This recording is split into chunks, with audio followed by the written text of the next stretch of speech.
And the good thing is these two guys lived in a separate part of the house where they had their own room and their own shared bathroom.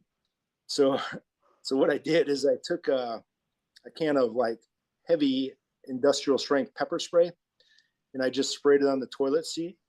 And then I just sprayed it on and then just kind of wiped it off, leaving a film on there. And the next day, a guy named Kyle Lamb, I don't think I've told this story publicly before, but so Kyle Lamb comes into my room, and I've only seen Kyle mad twice in my life, and he was furious. And he comes in, and I'm sound asleep, and he comes in and starts screaming at me, poking his finger in my chest, and he's like, "What did you put on the toilet paper?" And I'm like, "I don't know what you're talking about, man." He's like, "What did you put on?" And I'm like, I have no idea what you're talking about. Anyway, I guess he went out in the room where the other guys were, and he dropped his pants, and his whole ass and back of his legs were bright red and just like burning because he didn't know what it was. Right.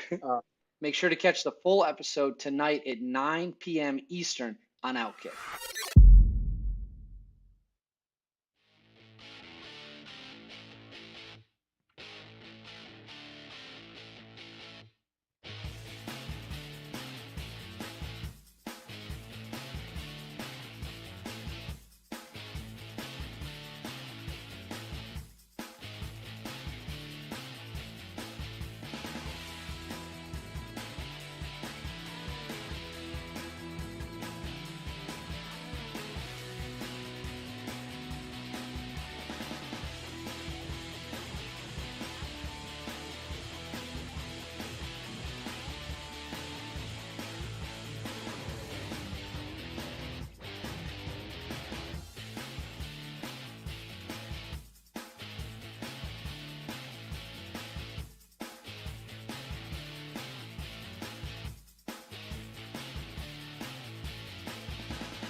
They're going to be sold to someone.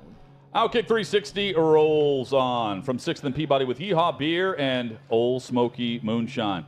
We're going through Withrow's top 10, and we're previewing the number one game of the week right now with Tennessee and LSU. Kickoff at noon Eastern, 11 a.m. Central in Baton Rouge. Chad, why is this your number one game of the college football weekend? It's not. There's not the no.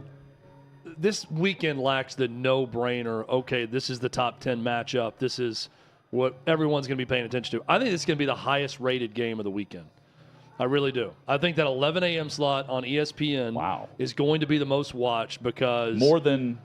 And I'm looking at context clues here. Tennessee, Florida is one of the most watched CBS games in a while.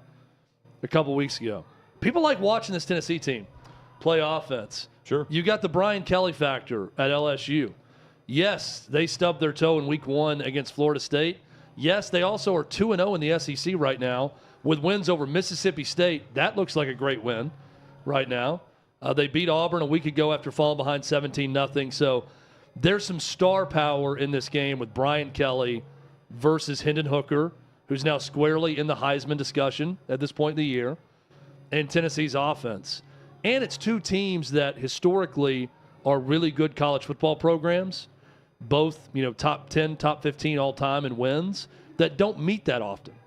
It's rare that Tennessee and LSU play against each other. So I think it's going to be a very highly rated game. It's my number one game of the week. In terms of the matchup, it's strength on strength. Tennessee averages almost 49 points per game. LSU's given up only 14.8 per game. So Tennessee strength offense, LSU strength defense. Let's play ball. Do you agree? To me, this is a great example of what I was asking Josh Heupel about at SEC Media Days when he joined us. Can your defense get 2 or 3 more stops per game than you did last year? And he cut me off and he said, we want our defense to be as explosive and as aggressive as our offense. Okay, that's great. But we're talking about this year, with the talent you have this year. Can they get off the field 2 more times than average? If they do, they're winning this and they're covering. Like, I'm not worried about the Vols going on the road in the early portion of the day and winning in Death Valley. I will say I'm worried about the rush defense for Tennessee, even though we've seen it be okay. Jaden Daniels by far is their leading rusher here, and they run the football effectively within their offense. I think if he gets going and the run game gets going, they can control the clock and play their style and have some long drives to where Hendon Hooker's on the sideline. But if the defense can get off the field once or twice on 3 to 6 snaps, Tennessee's winning this game by 14 or more. I think that those are very good points. I also think if Tennessee does its thing for LSU to be there with them, Jaden Daniels is going to have to take a few more risks and throw deep more. He's been kind of conservative. Yeah, he doesn't throw it deep. And he's going to have to unleash a little bit. And not just that, but I don't think we know if he can do that successfully. Yeah. So he's got to do it and do it with some success to beat a team of this caliber. You know, a couple things, too, that would worry me from a Tennessee perspective. 8 interceptions so far for LSU secondary.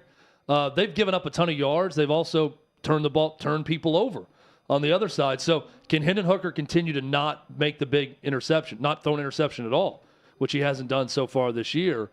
The other thing is, if Jaden Daniels is not 100% healthy and is not comfortable running in this game, I think Tennessee rolls. Yes.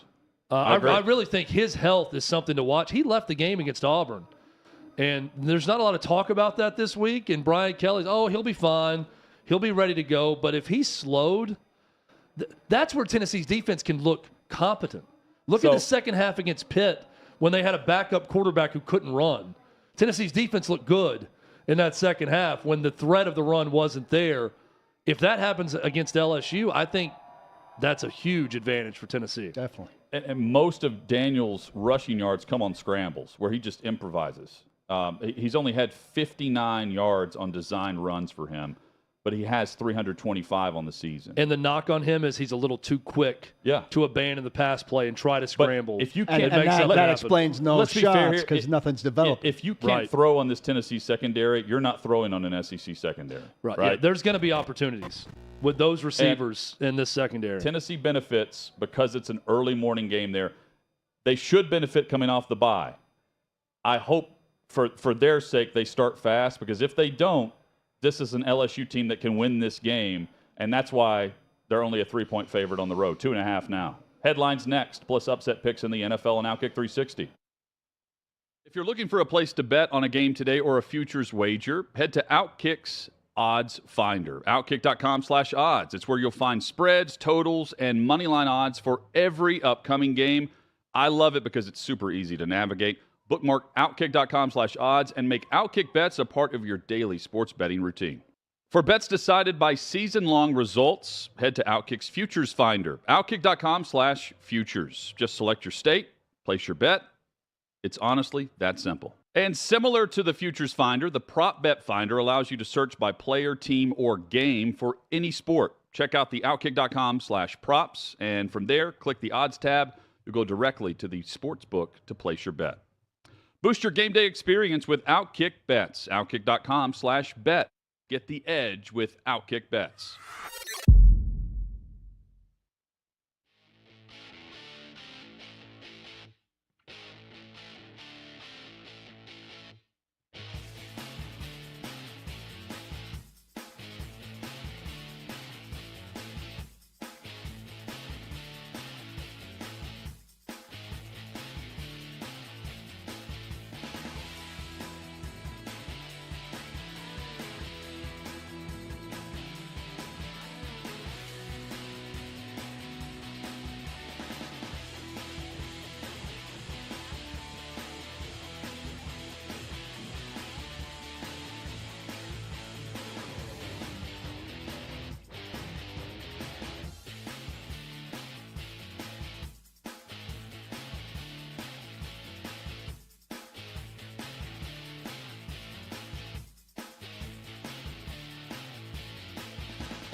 College football and NFL discussion across the OutKick network. We are streaming live at OutKick.com. And if you're joining us on this great radio station, we hope that you will tag us on social media. Let us know where you're listening at OutKick360.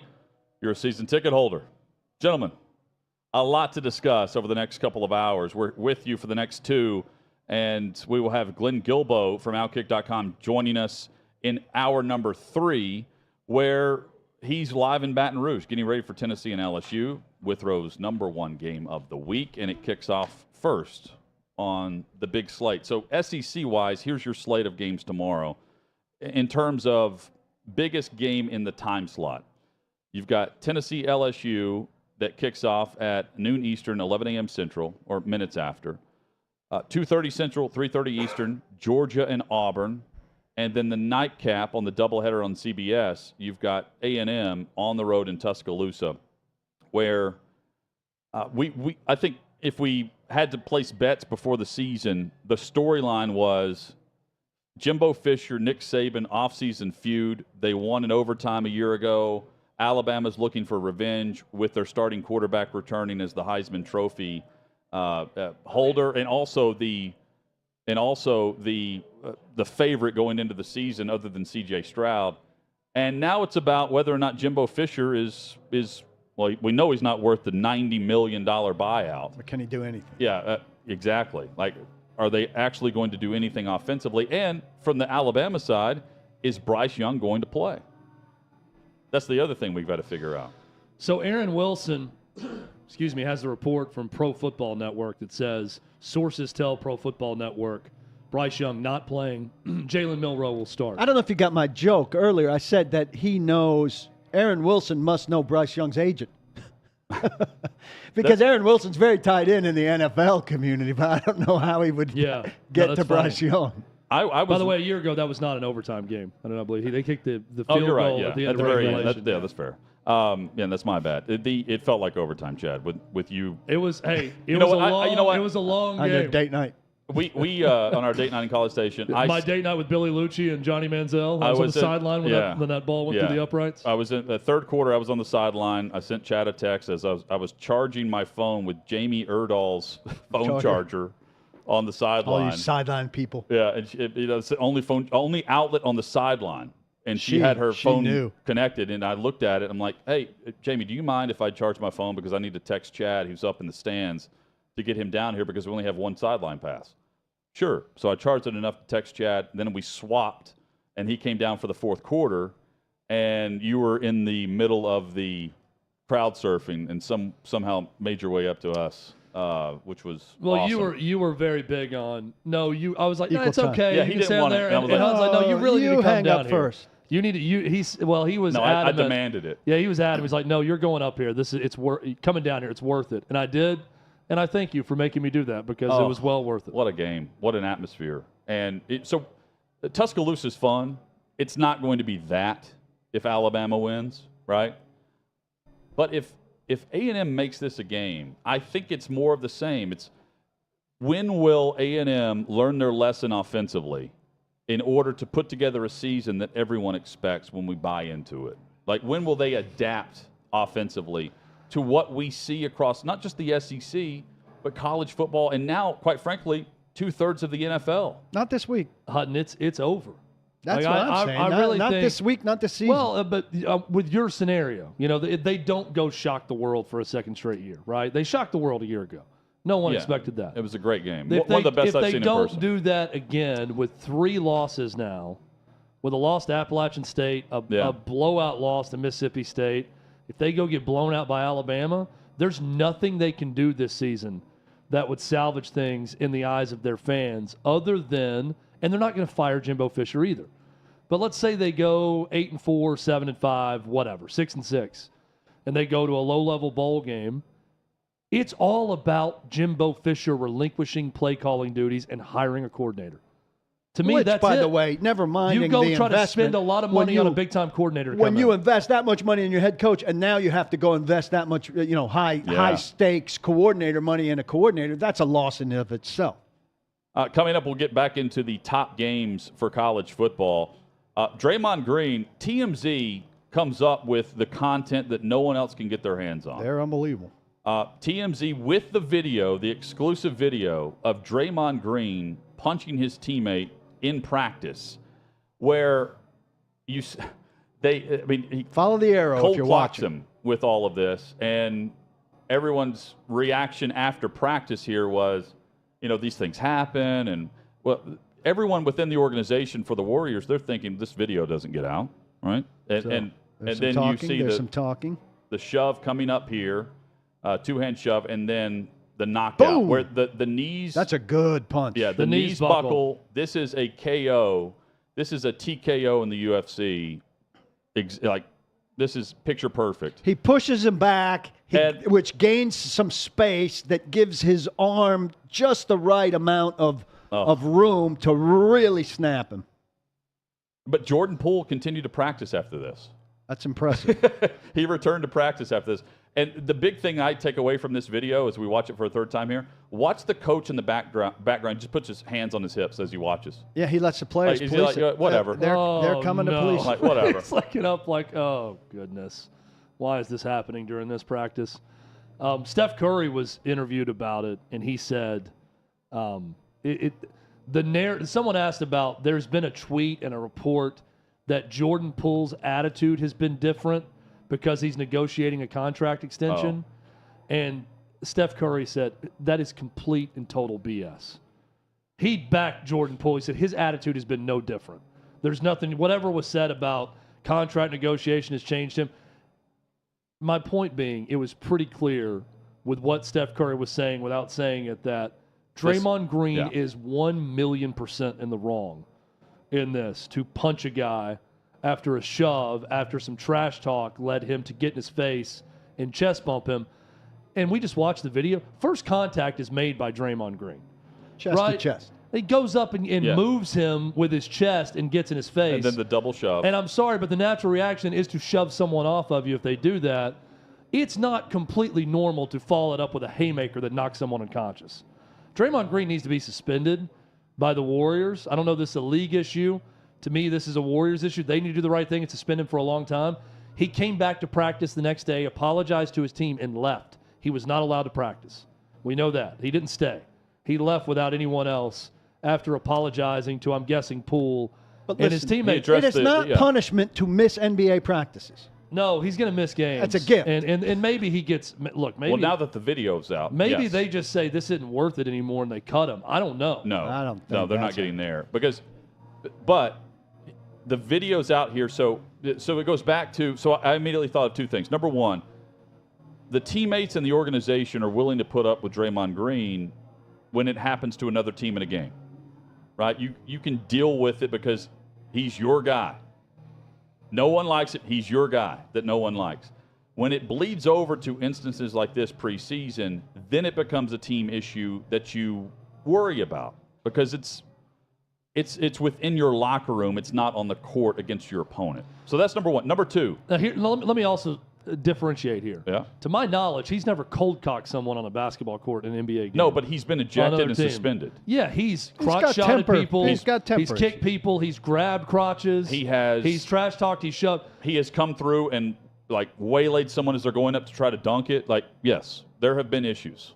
This is Kermit Washington, Rudy Tomjanovich level punch in this instance, other than at least he's facing him when he punches him is the one difference. So I just want to, yes, he's been a nuisance and a huge problem for other people in the league. This is heightened. It's never gone this far. He's never had a showdown with someone on another team and decide to punch them. There's clearly some animosity between the two that goes deeper than even what he has with an opponent because they're around each other all the time. I've noticed David Hookstead at OutKick and Clay are talking about this, and Hookstead says the cops need to be involved, he needs to be arrested. No, this is a team matter. No one's calling the cops. I completely disagree with that take on he should be arrested, but he should be dealt with. So here's my second point. Something must happen. This is not just like Paul said, you miss some practices and come back. This should be discipline within the Warriors organization about this because what happened was not right. So here's the second point. If there's no video, then you don't see that. You can describe it however you want if you're the organization. But now that the NBA has seen it, and now that the media has seen it, I wonder what the feedback is on the, some are saying ban or suspension, however you want to term it. But we also saw Aaron Donald wield a helmet in a joint practice this year where nothing happened. I mean, we guess that something happened behind the scenes, but we don't know. There's been nothing but, a press conference about it right after practice, and that was it. And the NFL did nothing but say, we're not going to oversee practices by the organizations. So I don't know the rule with the NBA on the practice regimen of this, like it would be in a game day. So that's the other point here is we saw this in training camp and nothing happened with Donald. Unless the Warriors want to suspend him, I don't know if the NBA can. So a few things here. One, who did see it? Steph Curry, who was standing right there on that wing out on the court during practice. Other leaders of the Warriors. Sure. A lot of people saw this happen, and there's no taking that back. Right. That's going to be an issue with those teammates. I could tell by Steph Curry's annoyance with a report that it was somehow Jordan Poole's fault because he's in a contract negotiation. So there's going to have to be a lot of repairing of relationships with Draymond Green for all the players that saw it. Here's the other thing. Not only have we all seen it, and the league now see the video of it, Hutton, but Jordan Poole has the knowledge that everyone has seen video of him getting knocked unconscious and getting knocked out by a teammate. That changes things. If you get into a private dust-up with someone and someone sucker punches you and you get laid out, that's very different from the world seeing it. Yes. So that now changes Jordan Poole's entire assessment of the situation when he goes back and watches exactly what happened. That's fair, too. I don't know that there's a happy ending here. I'm not trying to be, again, I'm not being someone saying, go arrest the guy and he's going to go to prison for this or anything. I don't know that he comes back from this with his teammates. This is a big test of a championship culture. Not completely. A big test of the championship culture. Can Steph, can Kerr manage this? And can his apology and what he does going forward from here calm this down? It's big. I mean, Kerr's been in a fighting practice before. Right. Can Kerr say, hey, Kerr, I got slugged by Michael Jordan and everything turned out just fine? Kerr has been Jordan Poole. Right. Draymond Green is Michael Jordan in this scenario. Well, Draymond Green ain't Michael Jordan as a player anymore. Of course Draymond not. Green can't shoot anymore. Of course not. But I know he can he's a big part of their edge, but he can still draw some parallels. It depends. And the answer, though, if you're picking a depends coach on, to diffuse it, he's the one. The answer depends on how deep this personal issue goes. Yeah, if this is a practice deal, one time. Yeah, but even a 2-time, 3-time thing, but if this goes back a couple, if there are roots, deep roots, then it depends what the issue's over. And what was said to spark this off. But this is beyond the normal practice punch. Oh, yeah. This is a hell of a punch. Yeah, he needs to take on Le'Veon Bell in his next boxing match. That's what we need to see. I mean, Draymond Green, I know you guys say there's no way he's going to get cut or they're going to be done with him or any of that. I mean, he has averaged in the last few years 8 points per game. 7.5 points per game. Only played 46 games a year ago, about half the season. What about boards? He averaged 7 points per game the year before that and played in 63 games. And in 2019-2020, he played in 43 games and averaged 8 points per game. He's not averaged double digits a game since 2018. I'm more interested in what he's doing on the board. Rebounds per game. I'm going to have to find out. He impacts games, though. Total rebounds. There is a presence. He averages about 7 rebounds. He's averaged about 7 points and 7 rebounds a game over the past 3 years. There's a presence. But nothing with the presence. That's not. I also would say, in clutch games, I tend to see Draymond Green make a play at the forefront. And also, again, I go back to this. It just depends on the root issues of this.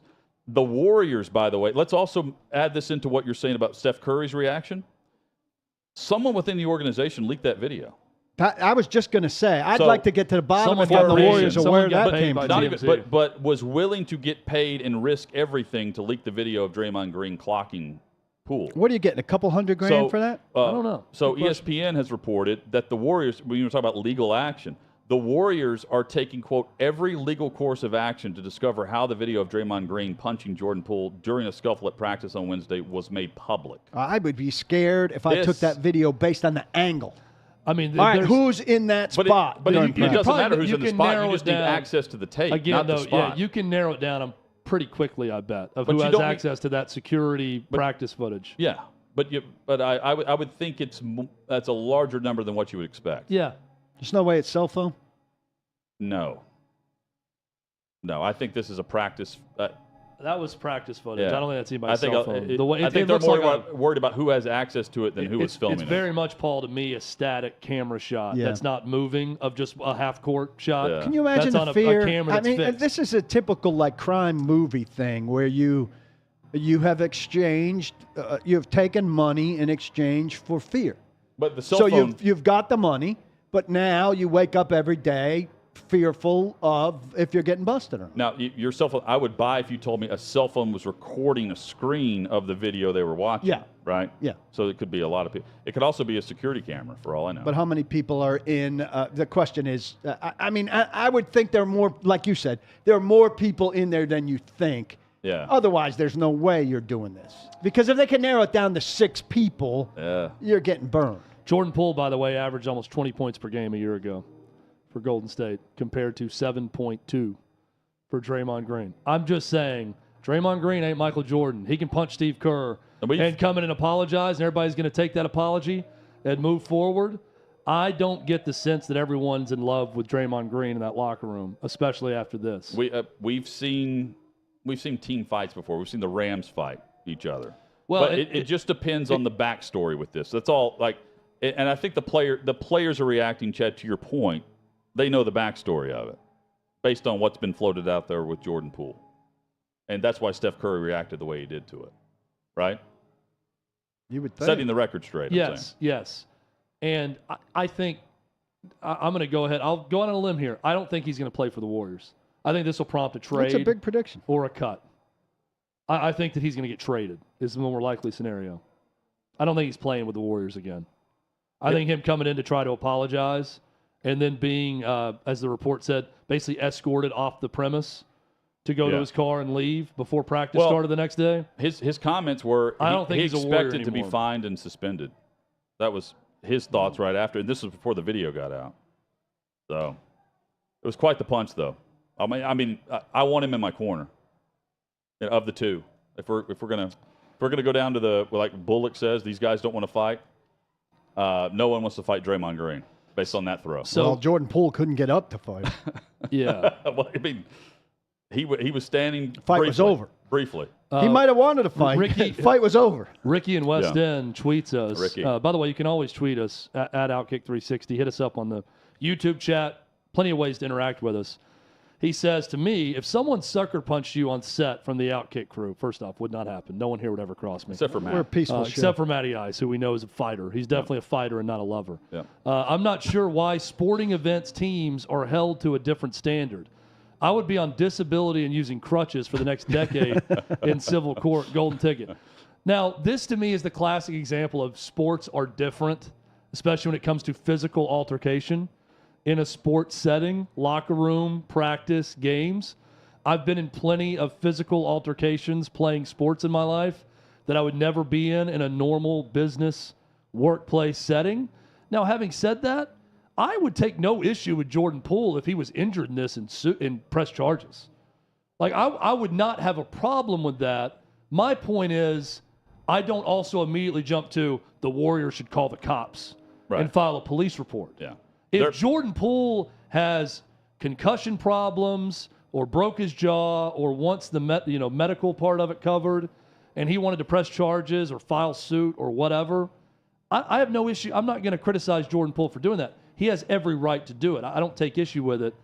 I just don't like the immediate, these two sports guys on a team got to fight. Let's call the cops and get them involved in this fight in a practice. I don't buy that. And it's not going to happen. To your point. Coming up, I've got the underdog picks across the NFL. We won 3 for 3 a week ago. I think I have 3 other winners, but you guys will probably disagree with them. We will parlay that into Paul's props with DraftKings and OutKick.com/bet. When we come back, we preview Saturday's top games, and we go in depth with the college football matchups on OutKick 360. Hey, listen, if you missed my show, don't at me. I've got you covered. Take a look. If you didn't play or you didn't coach and you're in the NFL media, you're literally an idiot. Like, I haven't read one guy. Like, I'm not saying beat writers. I'm saying the national media that Albert Breer, is that a guy? He said on, I think, the Dan Patrick show, given all the success Frank Reich and Chris Ballard have had, it's shocking. What? They don't make the playoffs twice, 6 years. What is all this? Have never won the worst division. I'm telling you. So, of course, everybody wants to whine about what Arthur Smith, the coach of the Falcons, who, oh, by the way, is getting ready to play Tom Brady, says. There's no whining about that. He's right. The other guy of concern is Will Levis. I mean, is he healthy? And I was a little surprised. What, Mel Kiper said he's not going to be surprised if Will Levis isn't the first pick in the draft? Wow. I guess we'll start with that first. I have watched a lot of quarterbacks in this conference and a lot of quarterbacks around college football. Will Levis is not the best quarterback in the country. He's not Tim Tebow either. Like, that's one of the things, like, that's kind of a comparison people like to draw to Will Levis. I think the kid is good. First pick in the NFL draft, that feels like you're pushing it. I don't think he's third best in the conference right now. So who's the best? Can keep pushing. If we're talking about overall passer, just a straight passer, probably be, in my opinion, Will Rogers at Mississippi State. 9 to 11 Eastern time at OutKick.com. Never miss an episode by checking out OutKick.com, but in case you did miss an episode, I've got you covered. So the Democrats and the thinly veiled Democrats of the mainstream media have spent all week trying to blame Hurricane Ian on Ron DeSantis. They, with the help of the green hairs who program the Twitter algorithms, have made idiotic hashtags such as DeathSantis Trend. Now, they've tried to red herring, straw man, and a-hole the man into the ground with every interview, every mention, every headline, but much to their dismay, it has not worked. Florida Governor Ron DeSantis is too smart for these low-level vultures, and he's come out of this natural disaster looking like the leader he's been since elected into office. And it's not just we Republicans that see it either. And this may be the best video I've seen all week. About DeSantis, but that gas is here in Arcadia. I don't know about the rest of y'all, but it's here in Arcadia. So y'all know who we vote for. I don't know about the rest of you motherfuckers vote for DeSantis. What do you think the goal of the Democrats are when they are the lawlessness, the DAs, the activist DAs with the no cash bail, letting people out back onto the streets to reoffend, essentially neutering communities through gun control? What is, in your opinion, the motivation or the ultimate goal behind that? Some of these entities and energies just want this place to burn. Now, this does not mean where we got to take stock in self. Some of these people from outside do not like the fact that Democratic leadership has involved us in their nations where we should not be. That's a bit different, but that's a threat too. But as far as Democratic politicians in America, they are taking bags of money from the Soros types. They are the collaborators with the Decepticons. Tune in every Monday, Wednesday, and Thursday at 7 p.m. Eastern on all of our social media platforms and on OutKick.com as I break down all the hot topics and, of course, give you my final thoughts.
OutKick 360 rolls on across the OutKick network. Coming up, we've got the upset picks in the NFL, some props for you with DraftKings, outkick.com/bet. And a bit later, we'll go through the top games of the NFL Sunday, and we can promise you, well, I would hope that every game on Sunday and Monday is better, 5 times, 10 times better than what we saw. Even It's the, good. I even mean, the if worst somebody game matches is that. 5 times better than last night? It's going to be hard to match. What would we bet? I would hope that they're all going to be better. Yeah. The different levels of better, but all definitely better. Can I lead with a little break content that we were just talking about? Sure. So Pete Thamel is reporting that Kennesaw State has emerged the favorite to become Conference USA's 10th member. That addition is expected to be in the near future for Kennesaw to join effective 2024. My first question was, even as a college football guy, I said, do they play football at Kennesaw State? I've only known them as a basketball team. I mean, they have sports there. It's outside of Atlanta. They do play football. You're going to know. They host Brian North Bohannon, Alabama tomorrow. So they're Division II? Brian Bohannon is the coach there. He was the first coach, and I wrote a story about Shane Bowen, the Titans defensive coordinator, was on Brian Bohannon's staff. And so when he started there, he wasn't coaching a team yet. He was recruiting and organizing to start a team, but they didn't have a roster at the beginning of the thing. They were building the program. So Kennesaw State is in the Atlantic Sun. They're in the Big South Conference in football, it looks like. Okay. This is what's funny when announcements like this happen. I guarantee you that Conference USA is going to release in some statement or promotional material that, guys, we got Atlanta. We got the Atlanta market. We got the Atlanta market. Like people in Atlanta care at all about Kennesaw State athletics. Wouldn't you just go Georgia State at that It's point? like 25 minutes north of Georgia Atlanta State, also. people will know what state Georgia State is in. They've got that inherent advantage. I'm already laughing at the advanced promo material of, we did it. We're in Atlanta. We're there. Yeah. We got them. We got the city. We captured it. We captured like Sherman captured that city many years ago. Conference USA. We've marched south. We have torched the city of Atlanta by acquiring Kennesaw State. Georgia Tech, and us. That's it. The big three. Yes. Don't even think about Georgia State, who's smack dab in the middle We of should the have city. a player. That's the Sun Belt school. We don't mess with Georgia State. We should play a trifecta amongst the three of us annually. Amazing. Previewing tomorrow's top games across college football, let's start with Tennessee and LSU, guys, where the LSU secondary, pretty good. They're always known for producing great pro talent. This year, no different with how they've played, and now they get the passing attack of the Vols, which is how their offense rolls. How the chunk plays, the chunk yardage, Chad, that we talk about with what Hendon Hooker and the receivers are able to do. Tennessee at LSU kicks off the college football weekend for us, and it's a pivotal game for the Vols, but also for the Tigers, top 25 team, and a chance with Brian Kelly in year one. We said this to begin the year, too. Brian Kelly's team at LSU this year, if you're going to get them, this is the best chance to do it because they're only going to improve, and they're already pretty good as it is as an SEC opponent. There's a lot of things I did not expect about this matchup coming into the season.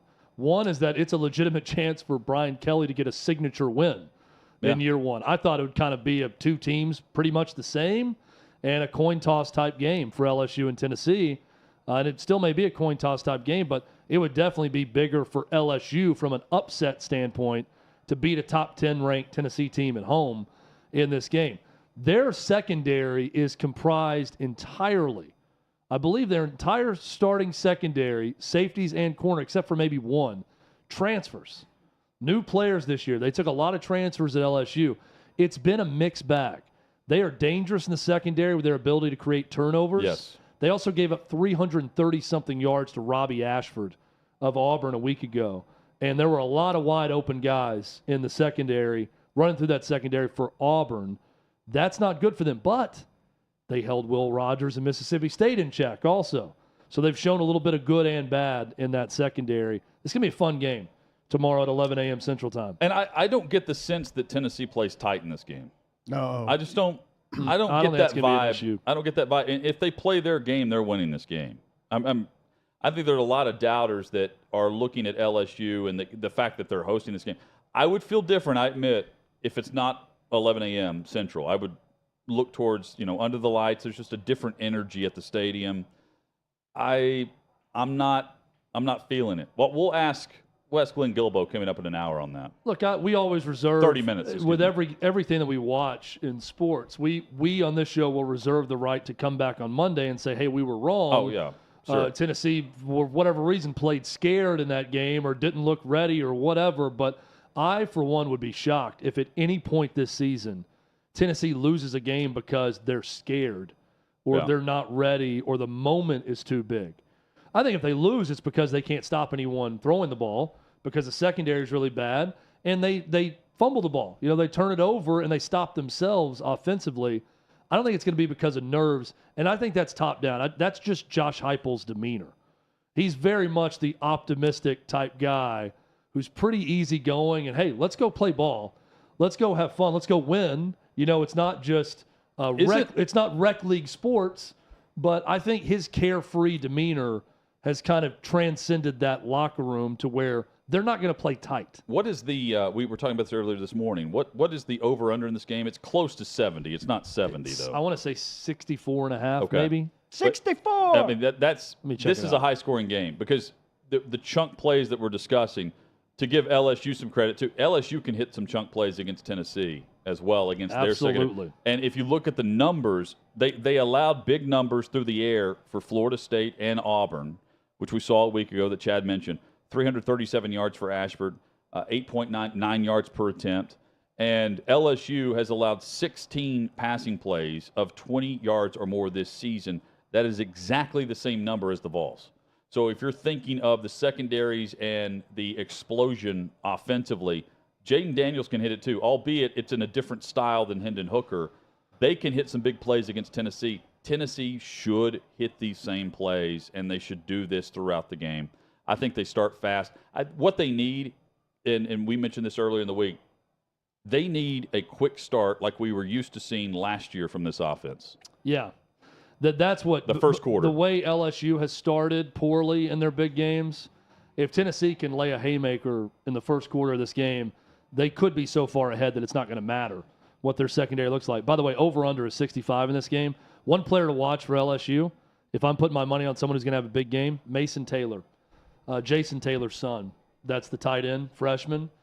It would be wise to have a game plan that includes getting Tennessee's linebackers in coverage over the middle of the field, and he can do that. You're confident in this game. How much would that be amped up with Cedric Tillman? Oh, they're winning with Cedric Tillman. I don't know if he's that confident in this game. I don't think he's going to – yeah, I'm not overly confident. I mean, I still think it's what I thought in the preseason. It's a toss-up game. For both these teams. You like him if Tillman was now, definite win? Yes. If Cedric Tillman were playing, Paul, I would feel much more confident about this game. But I also think that if Tennessee's going to withstand a big loss in the roster, they can do so at receiver. Tillman's at a loss because he's such a net positive when he's playing, but even without him, they're still pretty good at receiver. So there's other positions. They lost a guy, they'd be very thin, and the drop-off would be enormous. They had good receiver play against Florida even without Cedric Tillman. Kansas is hosting game day.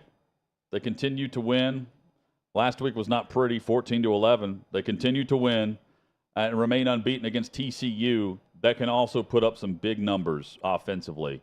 And the over-under, I'm going to check it again just to see if it's gone up because it's close. I mean, it was like 68 or something earlier today. Can you go full screen on the games, please? 68.5 is the over-under for this game, with Kansas, number 19 in the country, hosting TCU, that has won some big games, beat SMU, and has continued to play well.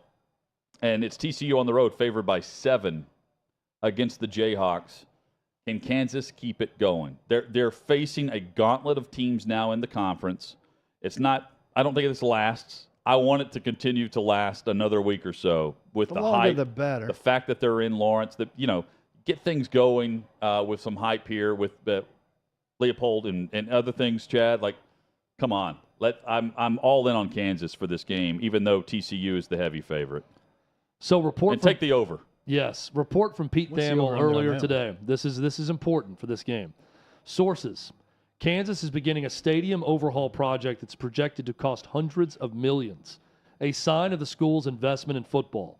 It will include a renovation of the football complex and a modernization of the 102-year-old stadium. Construction beginning early 23. Let me give you a prediction to follow that up. Lance Leipold's not going anywhere. This is part of the package to keep him. He is about to re-up, and there's going to be a big announcement soon on a contract extension for Lance Leipold to remain in Lawrence. And this is a move and an announcement made to show everyone we mean business about keeping this guy, not losing him to Nebraska or Wisconsin, and actually being competitive in football for a while. That's a good read, because as soon as you said it, I said, well, isn't that going to be disappointing when they, as you said yesterday, go back to what they were as soon as this guy leaves for greener pastures, and they build all this stuff up and go back to being one of the worst teams in all of Division I. So here's the interesting thing about Kansas. The football program, when they were bad, they brought in more money to the athletic program than the basketball team. Yeah, it's just the nature. When I say that, it's hard for me to believe. When I heard that for the first time, I was shocked. That's the thing that that's the main illustration of the power of football, period, over basketball. So it makes sense, no matter who your coach is, to invest this way. If in fact, they're bringing in the money, it's closer than other universities, but the football still reigns supreme, even as bad as it is. It's just the scope and the scale. And now you get a boost to it. You get some energy, some life. And we saw this. James Franklin brought this to Vandy, and then Vandy did not match the same energy financially to back everything up with the facilities, with the coaches. And with Franklin's case, he could say different things. The one thing I did believe him on was the facilities and the coaching staff, not necessarily the money they were going to pay him, but the money that was available to the staff. And therein lie the details here on what we see moving forward. Over under 68.5. Over. I still think this is a shootout. I love this Kansas team, and it's a great story. I still think their ceiling is a 7-5 level. Yeah, that's fair.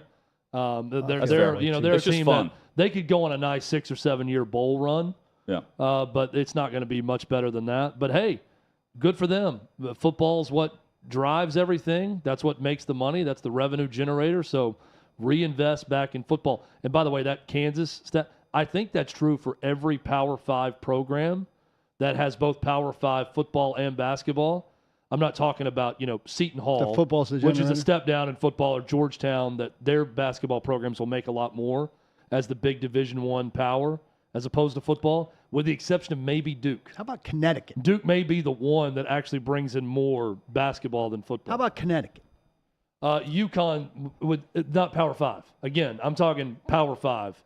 If it's Power 5 football and basketball, football, I think, universally will bring in more money regardless of just success. Bigger scope. Yeah. The upcoming schedule for the Jayhawks, by the way, TCU tomorrow, then Oklahoma, and then Baylor in a three-pack of games there. Could lose all three very easily.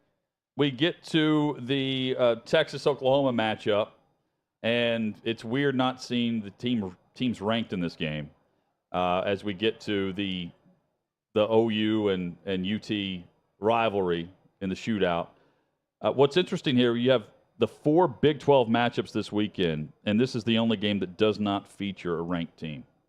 That's the weirdest thing about this. And it's the Red River Shootout of all the programs. Hey, you know who's loving this? The rest of the Big 12.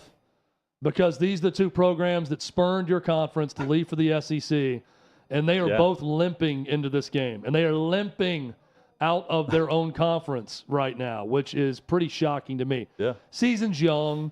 They're going to have plenty of opportunities to beat big-time Big 12 teams throughout the year. And I'm surprised by that. Oklahoma's been atrocious the last 2 weeks. I mean, Brent Venables comes in. You think, okay, this is going to be good defense. Their defense has been curb stomped the past 2 weeks by K-State and TCU. I mean, I'm excited for Ewers to be back. He's back, yeah.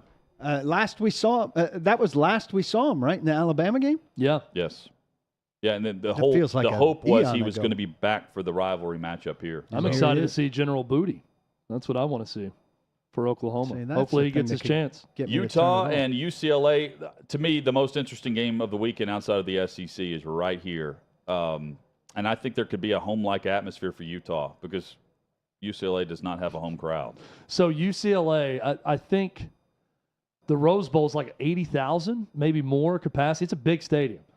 And I was looking at their attendance figures. Look this up. And it went from like 28,000 to, they're 5-0, by the way. Keep in mind, undefeated. Right. Highly ranked now. Well, 18th. It was like 28,000, 32,000. It's 90,000 capacity. Thank you, Auden. But it kept creeping up. And then the Washington game was like 55,000 people. Not bad. That's a little more than half your stadium, though, still. Yeah, like, that's the I mean, but it went from 20s, where that was the empty seats picture, right, to start the year. They had like 33,000 against South Alabama. And then for Washington, 55. So, to your point, if the Utes fans come in, I know there were a lot in Gainesville for the season opener that made the trip, because that's a rare trip to go on. Can they sell 30,000 tickets in L.A. for Utah fans and create, a sizable, not huge advantage, but noise factor for their own team? To me, it makes for a great weekend. And you're going to see a team that was highly hyped preseason. I know they lost to Florida, but to me, this is a ticket you would have prior to that if you're a diehard fan, because this is your season. They've had 4 different players rush for at least 100 yards in a game.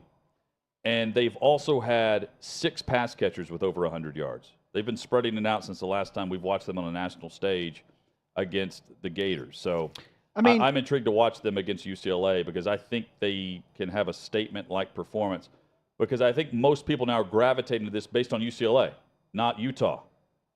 And we'll see Utah for a second time nationally, where they have a chance to make an impact on the impression of everyone else on the other side of the And Utah not really hurt by that loss to Florida so far, even in the rankings, to be still 11th in the country. I'm not eager to kind of let UCLA off the hook, if you will, but Oregon seats 54.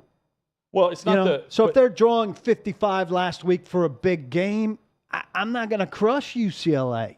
They're in a stadium that's too big.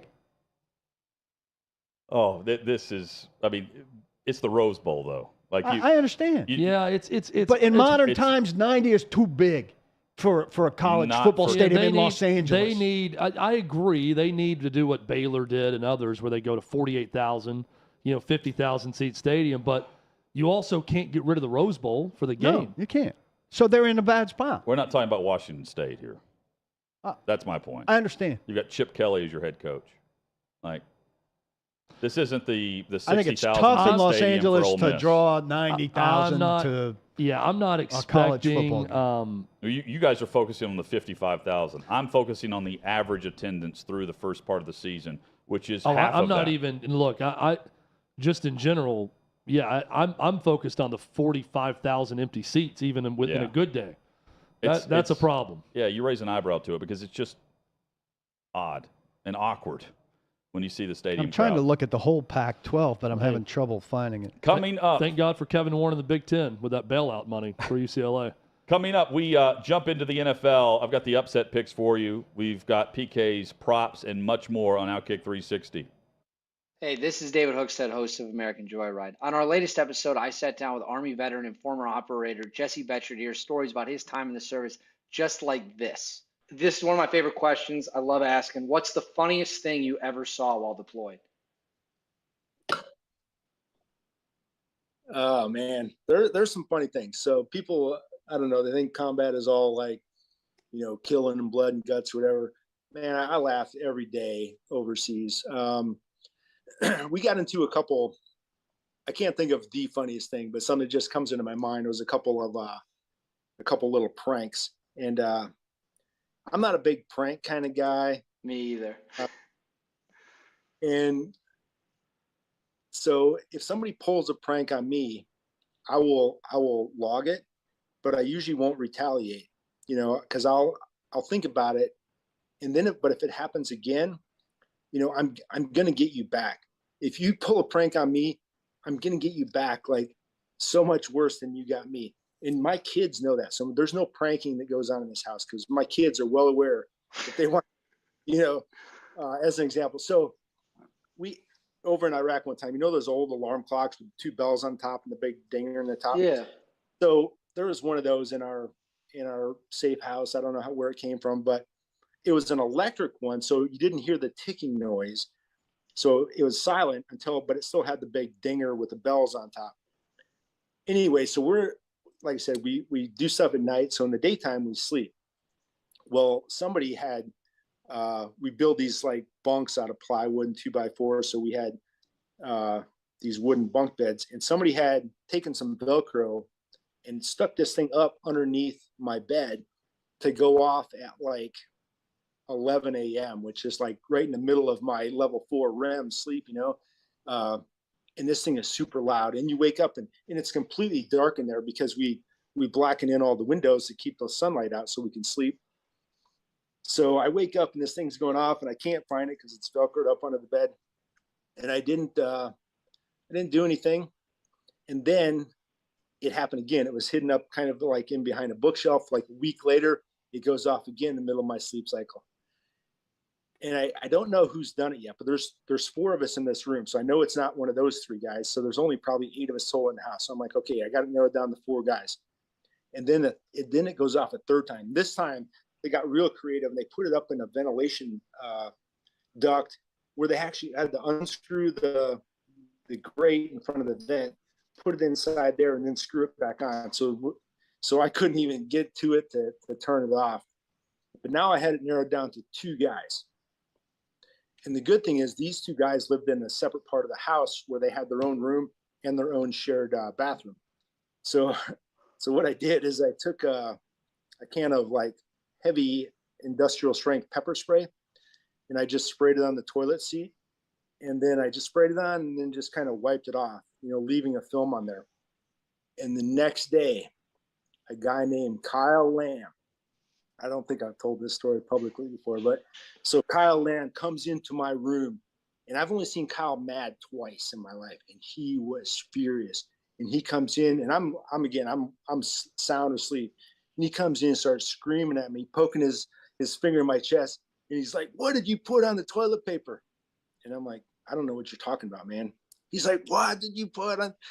And I'm like, I have no idea what you're talking about. Anyway, I guess he went out in the room where the other guys were. He dropped his pants, and his whole ass and back of his legs were bright red and just like burning because he didn't know what it was. Right.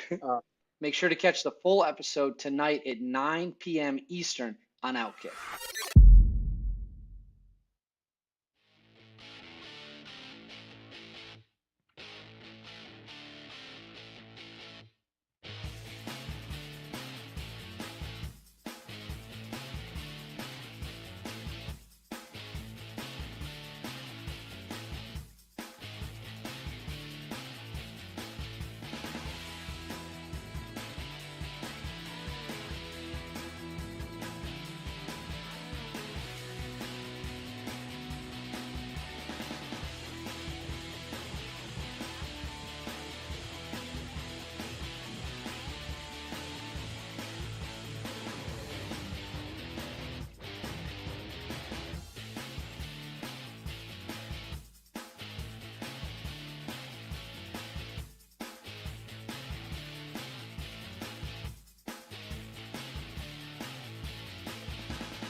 You guys ready for some upset winners? Ready. Let me hear Here 'em. are my NFL upsets for Week 5 across the National Football By the League. way, to brag on Hutton a bit, these won. All 3 hit We last all week in a parlayed big it. parlay That was for a all of them. big hit. So too. you guys may disagree with me, but here they are. I'm taking the Browns over the Chargers. This is a big game for both, not just the Chargers. And consider Keenan Allen is out, and they have other questionable players in the mix here. The key for the Chargers is they are not allowing big hits on their quarterback despite the rib injury. And Myles Garrett is back at practice. I have not seen one way or the other if he's playing this week out as of this last commercial break. I think the Browns can get after them. They're starting a rookie at left tackle. The Chargers are. And keep this in mind, too. The Chargers' rush defense is awful, just like last year. And Nick Chubb is second only to Saquon Barkley this year as the top running back in the NFL. I'm taking the money line. Browns at home against the Chargers. Seahawks, to me, this is easy money. Seattle on the road at New Orleans. Early in the week when I sent these to Davey Hudson, it's because New Orleans does not have a bye week returning from London. That's number one. Their choice, too. Their choice. They're back at home, and they don't have Jameis Winston, which is not a knock one way or the other. They're starting Andy Dalton. They do not have Michael Thomas. He's also been ruled out for the second consecutive week. Give me Geno Smith for another week here. He's one of the top players to begin the season. I'm taking the plus money. I think Seattle upsets them on the road, and they return back to Seattle a week from now. And I'm riding with Dallas against the Rams. The Rams allow pressure on their quarterback. Dallas does that extremely well from both edges. And I'm thinking Cooper Rush doesn't turn the football over on the road for at least one more week. They're steady, and I think Matthew Stafford right now is not. And so I'm riding with the team that has the mistake-free quarterback play. I'm not going to say the hot hand or the better quarterback here. I'm just saying the mistake-free offense, and I think the defense shows up every week. I'm taking Dallas on the road. I've lost my notes here, Hutton, which I emailed myself and somehow lost in the ether. So you might have to help me out with props. some of these matchups. Who's playing who? Lamar Jackson over 1.5 passing touchdowns. This is against the Bengals. Yes. Look, in prime time. I think generally speaking, Lamar Jackson throwing 2 touchdown passes this year is a good bet, especially at plus money, plus 110. I'm going to take that. Koo, who is my kicker on several fantasy teams, is generally money for Atlanta. And they're taking on the Bucs, but they kick a lot of field goals. 1.5 field goals over, it. plus 125, which is a generous price. Dameon Pierce, I feel like the Texans discovered him last week finally, let him go a little bit. Anytime touchdowns, Chad's favorite thing. Plus 145, I would figure they'll be in the red zone somewhere and hand it to their running back. If they score a touchdown, odds are it's going to be him. Yeah, and they're playing the Jaguars, who are not an invincible defense by any means. Marcus Davenport got his first half sack of the season last week. Remind me who they're playing. You just had it up there. Oh, Seahawks. Seahawks. At home. They return home. I could totally see him getting to Geno Smith. And at plus 205 for a half a sack, I think that's a very nice price. So I feel good about these 4. And I've leveled off a little from hitting 3 a week to hitting 2 a week, but I'm hitting 4 a week this week. I know what you mean on this graphic. It should say 0.5, which would be a half sack. You don't want a quarter sack here. Well, no, it's saying over a quarter sack, so it's saying he gets at least half a sack. That's how the sack props work. So it's saying he gets over a quarter sack, which means he gets half a sack. All good. Okay, fair enough. The graphic's correct here based on that prop. I've never seen a quarter sack prop, so yeah. I'll be digging for that one. That should be easy. I would hope. Parlay all that together with PK's props. I would like to see what the parlay for those props combined with your outright winner parlay would net you on a $5 Real bet. quick, which outright winner do you guys hate the most? I'm taking Seattle, Cleveland, and Dallas. Cleveland. I hate that one the most. Yeah, I'd say the And I don't even same. believe in the Chargers. I hate that one the most. They play close. Cleveland's playing close games. I think you'll hit 2 out of 3 of them. They run the ball extremely well. It's just a matter of which 2 out of 3. Let's win this weekend, gentlemen. Let's win. It's time to Glenn win. Gilbo joins us next. Our time is now. We head to OutKick.com, who is in Baton Rouge. Glenn joins us next to preview Tennessee and LSU on OutKick 360 across the OutKick network.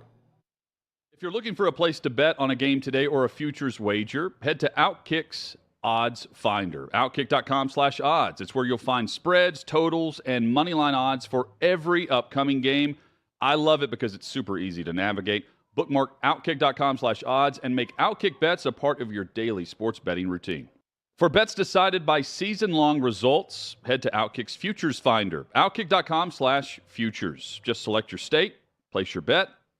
It's honestly that simple. And similar to the Futures Finder, the Prop Bet Finder allows you to search by player, team, or game for any sport. Check out the OutKick.com/props, and from there, click the Odds tab. You'll go directly to the sports book to place your bet. Boost your game day experience with OutKick Bets. OutKick.com/bet. Get the edge with OutKick Bets.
Just like that, the final hour is here. Friday edition as well to get you ready for the football weekend. Crew is all here. 6th and Peabody with Yeehaw Beer and Old Smoky Moonshine. Quick baseball update. Major League Baseball Wild Card Series opening today with all the 3-game series in one park. The home team, the Guardians, won earlier today over Like Tampa that. Bay. Like that very much. I want the St. Louis, Guardians. Paul, is leading Philadelphia right now, 2-0 Cardinals, top of the ninth, but we got some drama. Phillies have runners on first and second with only one out in the top of the ninth, trailing by 2 runs. And Seattle hits a 3-run home run in the first inning. They lead Toronto 3-0, top of the third. The nightcap tonight, a good one. Padres at Citi Field to take on the New York Mets. Who's got a better chance against the Astros, Seattle or Toronto? I would guess Seattle. Yeah, I was going to say Seattle just because of the momentum and the energy behind this whole run. I put a parlay on just the 4 home teams to win. And you'll miss by 1. Because this is the first time it's happened. I'm thinking, hey, there's going to be something that happens just in every game. So maybe just all the home teams will win. Right now, I am leading. Well, I won the first one, leading the second one, but Seattle's up 3-0 on Toronto. And I told Hutton, he asked me, which one are you most concerned about? I said, probably Toronto winning at home over Seattle. If I had to pick one I'm most worried about. Outkick.com/bet is where you can live bet right now on these games. You can also get future wagers for the NFL, college football, and more. That's Outkick.com/bet. We say hello to Glenn Gilbo, who joins us from Outkick.com in Baton Rouge as he gets ready for LSU and Tennessee tomorrow. Early kickoff for the Tigers, Glenn, and great to have you back on the show. We say that factors in to this matchup. Had this been under the lights, there's a different vibe and energy to kickoff. Well, yeah, there would be for sure. But LSU hasn't done well at night in recent years. Tennessee actually won the last night game against LSU here back in 2006. But I think the LSU fans would be much more excited if it was a night game. They feel like they have more of a chance, even if they don't. But I'm actually going to be at the Alabama-Texas A&M game. Okay. I believe it's that game tomorrow. But this is a huge game tomorrow night in Baton Rouge. Trey Wallace will be on hand for that game. What have you seen, Glenn, from LSU since that opening loss? You know, they stubbed their toe against Florida State to start the season. But here's LSU, 2-0 in the SEC right now, getting ready to host Tennessee. Have you seen a good bit of improvement from this team in Brian Kelly's first year since that first game? Well, the offense has some problems, but the most impressive thing about LSU so far was their defensive game against Mississippi State. The way they handled Will Rogers. I mean, Mississippi State quarterback Will Rogers had his worst game in 2 years. Matt House, the defensive coordinator at LSU, really had him just off balance the whole game. And you usually don't see Will like that. And you haven't seen him before or since. So if he could do something similar to Hendon Hooker in Tennessee's offense, which is the best in the country, you know, LSU's going to have a chance because LSU's definitely going to score because Tennessee's pass defense is terrible. They're like 115th out of 121 schools. So, you know, if they get into a scoring fest, my money's on Tennessee unless Matt House can work some magic. Jaden Daniels has been a little reluctant to open it up, throw deep, take risks, it seems like. Why do you think that is? And if and when he does so, what kind of odds of success do you give him? Well, this would be the perfect week for him to just unleash it and throw caution to the wind because, as I said, Tennessee's pass defense has just not done the job this season. You know, maybe it's not a priority because they score so much, but if you remember Florida, they couldn't stop Florida, but Tennessee had a lead and they controlled the game. But I don't know. I think Daniels has been overly cautious for whatever reason. He likes to run the ball. He's their best rusher. He's their leading rusher. But it is odd to hear a coach say, hey, take some chances, be more aggressive, because he doesn't have to say that to the backup quarterback, Garrett Nussmeier. He has no problem just flinging it. So that was kind of rare for a coach to come out and say, hey, we need you to throw more. We need you to thread the needle. And if you throw a couple of interceptions, fine. I mean, he was almost critical of Jaden Daniels for not having any interceptions. Kind of like in basketball, if you're not committing a couple of fouls, you're not playing aggressive D. So I think we may see a new Jaden Daniels in this game against Tennessee. Glenn Gilbo, our guest from Outkick.com, covering the SEC. He'll be covering A&M and Bama. And Trey Wallace will be in Baton Rouge tomorrow, swapping spots with Glenn on LSU and Tennessee. Glenn, how would you describe the year so far for Brian Kelly versus expectations and just the buzz with what he's done through the first month and 5 weeks of the season to this point against the opponents that we faced, and what's ahead of him? I'd say it's kind of so-so, really. I mean, because he lost that big opener to Florida State. He did not look good in that game. Now, Florida State's been better since then. They've only lost one game all season, so that loss doesn't look that bad. But, you know, the offense at LSU, I mean, they only threw for 85 yards last week. They only threw for 5 yards in the second half, and they beat Auburn, which is one of the worst teams in the SEC. So that did not look good. So, you know, I just don't think they look great, you know, for a $10 million coach, $10 million a year. You know, he's kind of got off to kind of a slow start, but I mean, it's very early. He's in the hunt. They really haven't, you know, they haven't played a ranked team until Tennessee is the first ranked team they're going to play. Mississippi State was not ranked when they played. So this is a huge game. Even if he doesn't win it, it's a huge game just to see how they play against the number 8 team in the country. Well, let's talk about the game you're going to cover between Texas A&M and Alabama. There is a report out that Bryce Young will not play. Jalen Milroe will start for Alabama. One report. Haven't seen it anywhere else yet. But if that's the case, Alabama suddenly becomes more of a running team as opposed to going through the air with Bryce Young. Does that give A&M a chance to keep this thing close, or do you see that 24.5-point line as something more realistic for this game? Well, I think taking Texas A&M in the 24 points is a solid bet to win some money. Texas A&M has a very good defense. Even if Bryce Young was playing, I think they would keep the score down a little bit because, you know, Alabama struggled offensively with Texas. And the fact that they're starting a redshirt freshman quarterback, most likely in Jalen Milroe, I think that just helps Texas A&M's chances better because their defense is really good. Now, A&M has problems on offense as well, but I think Texas A&M is going to keep this game close. And it's amazing. It's the exact same scenario as last year. A&M was looking terrible. They had just lost to Mississippi State. They had another loss, and they went in and beat Alabama. And nobody saw that happening. That was in College Station. It's the same kind of thing this year, only Bryce Young might not play. So I think the Aggies are going to surprise some people tomorrow. Let's reverse it's not if you lose, it's how you lose here. If they go on the road tomorrow and get destroyed by Alabama, $90 million buyout, do the boosters start to get energized to actually spend that type of money? No, because the fact that he has a $90 million buyout means that Texas people have all kind of money. So I don't think that really matters to them. And you know, their schedule lightens up after Alabama. They got South Carolina, they got Auburn, they got UMass, they got LSU, Florida.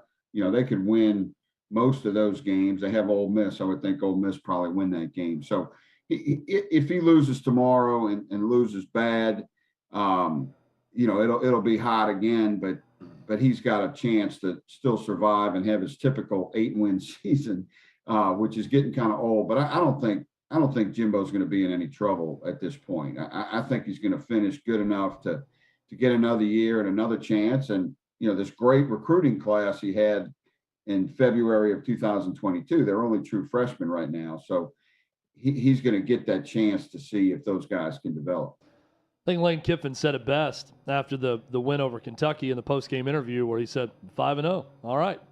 And that was about it. Here's Ole Miss once again. They're in the Sugar Bowl a year ago, Glenn. They're 5-0 to start this season. They just beat a highly ranked Kentucky team at home. How good is this Ole Miss team? And when you factor in they're winning again, and once again Lane Kiffin is complaining about something at Ole Miss. This time it's his student section leaving the game early. It leads me to believe there's going to be some more wanderlust with Lane Kiffin this next offseason and this next coaching hiring cycle. Am I wrong to believe that? You know, I thought he might get a job last year, you know, but it seems like people are just people are a little wary of Lane because of some past issues he's had at USC. left Tennessee after a year. You know, he's still got some credibility issues. He was my number one choice to be the LSU coach last year. People get that wrong because I credited Billy Napier earlier this season, but really my coaches were Lane Kiffin and Lincoln Riley to get the LSU job because they were true offensive coordinators, and he's an offensive genius. Lane Kiffin is. And Ole Miss has a light schedule. I mean, Kentucky should have won that game. Ole Miss was pretty fortunate. Now they got Vanderbilt, they got Auburn, they got LSU, A&M. They do have Alabama later. They're at Arkansas, and they got Mississippi State. I mean, they have a chance to win 10 games again, and you know, and have a good postseason or bowl game. So I would think Lane would be a hot commodity again, and sooner or later, especially when you look at some of the guys who get NFL head coaching jobs, Lane is much more qualified than a lot of those guys. And I think sooner or later he's going to get an NFL job. Glenn, Georgia and Auburn I know this is kind of an echo chamber here. Is this the week where we see Georgia look like Georgia after the last 3 weeks? Oh, I thought you were going to ask, is this the week, Brian? Well I was going to ask that as a follow-up. It leads to that, I think. If Georgia is Georgia, then that's the topic on Monday. If it's not, then we discuss the Bulldogs and whether or not they're anywhere close to what they were a year ago. Well, you know, Georgia's coming off 2 pretty weak games. I mean, they played – they didn't beat Kent State that impressively 2 weeks ago, and then they almost got beat by Missouri. But playing Auburn still means a lot to Georgia people and to Georgia. So I think they'll straighten themselves out and just really give Auburn a major whooping this Saturday. And then what of Harsin? Well, you know, it's like Trey Wallace wrote earlier this week. You know, it's like Groundhog Day every week with Brian Harsin. For a year now, you think he's going to get fired every week. But let's see. They go to Ole Miss, and then they have an open week. So, you know, if he gets blown out by Georgia, he'd probably get blown out by Ole Miss, I would think. Then they could make the move and have an open week to get the interim coach settled. But I mean, it really doesn't matter, you know, whether you fire him this week or next week. And if you fire a coach early, it doesn't always mean you get the best coach out there either. It's not like first come, first serve. No. Maybe they could actually save some money at Auburn. And I know that never really enters the picture, but you know, with each week, his buyout does go down a little bit. So maybe they could actually save some money and let him finish, because, you know, so what's the interim coach going to do anyway, you know? So I don't not think it matters. be Brian Harsin. Well, that's his Glenn, major thing. So. I picture Brian Harsin just in his office, just refreshing the Southwest page to see flights to Boise, to see how much they are. Just every week, just one after the other. When can I get back to Boise? Because they're having a tough time, and he could go right back. But it is interesting with a coach like Harsin in that he's going to have an opportunity to get a good job at that level, because I think a lot of people are going to view this as sabotage at Auburn and not really his undoing, that he's done the best he can and he's fighting forces from within. Exactly, especially the schools on the West Coast. They're going to say, oh, look at those weird people in the SEC, and Auburn is the weirdest of them, you know, and they took one of our guys. He's really better than that.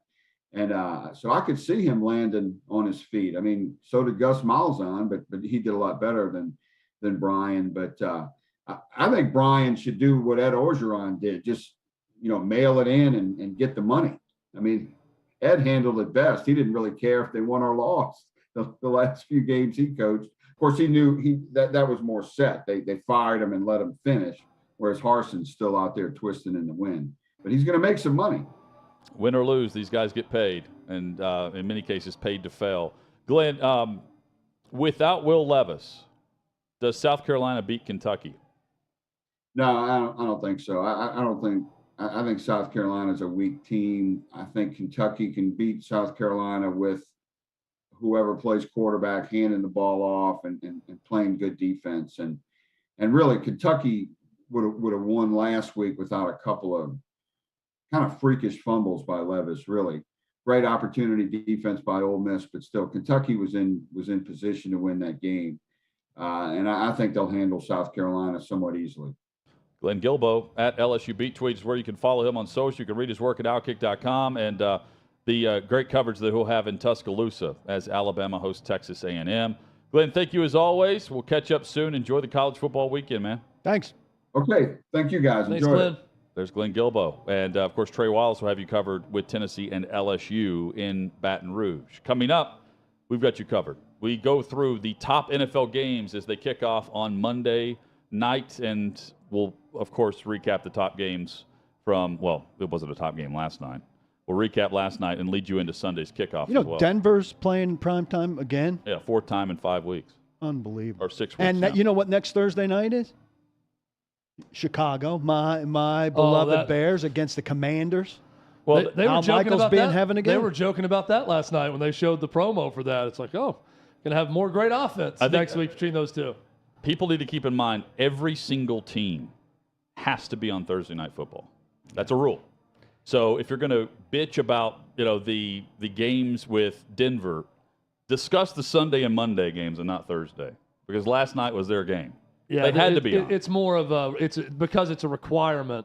They have to be on. It's kind of do you just go two birds with one stone with two teams like that? Now, I'm surprised Amazon I'm not paid that much for that with the rule existing, but the rule has to exist because you have to balance out the schedule with the short rest. Yeah, because there's a competitive advantage at some point. But it's not. I mean, Denver is at some point during the season they'll be on Thursday night. So, I mean. Yeah, well, I mean, Denver's expected to be good. Chicago's not expected to be good. Yeah. Well, Chicago pulls numbers though. Yeah, because they pull Third market. good numbers. And I would also Denver expected to be good. I wish we could build in a flexible schedule for a premium game, not Thursday night. I'm saying Sunday night game, whatever the matchup might be.